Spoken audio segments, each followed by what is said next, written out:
The casting of Tennant as Kilgrave undoubtedly brought about a kind of villain fandom in which the narrative of the misunderstood villain is and can be rehabilitated.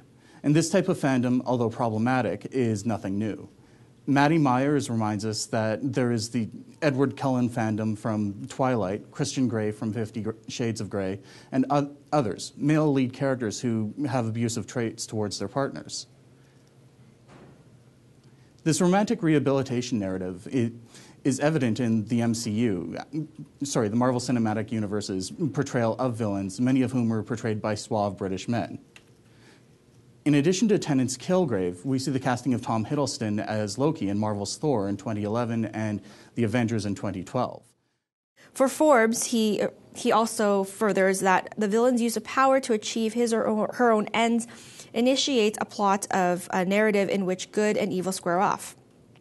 The villain's actions create a problem, and the hero's story is the process of resolving that problem by thwarting the villain's plans. Since the villain's power generates narrative drama, perhaps we find that the villain appealing because we would like to enjoy that sort of power. So now at this point, we've spoken mostly about the appeal of the villain as created by writers and authors, as well as the actors. And a truly good measure of the success of a character and the series is its fan following. And what has arisen from all this fandom are things like parody accounts and hashtags that play on Kilgrave's mind manipulation powers. For example, there was the hashtag Kilgrave made me do it, and makes references to binge watching Jessica Jones because Kilgrave was the one who forced them to watch it, not really because they wanted to watch it.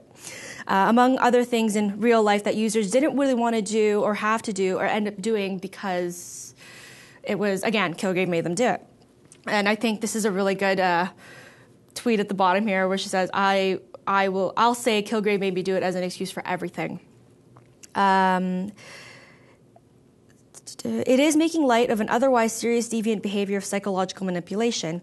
Though making light of the deviant behavior, it's not necessarily a bad thing, at least when looking at the context of fandom, at least according to Maddie Myers. She writes, quote, "There's a difference between, say, a fan who wants to rewrite a redemption arc for Kilgrave that contradicts everything we actually know about him as a character versus someone who looks at Kilgrave as he's depicted in the show and says, I can relate to that guy.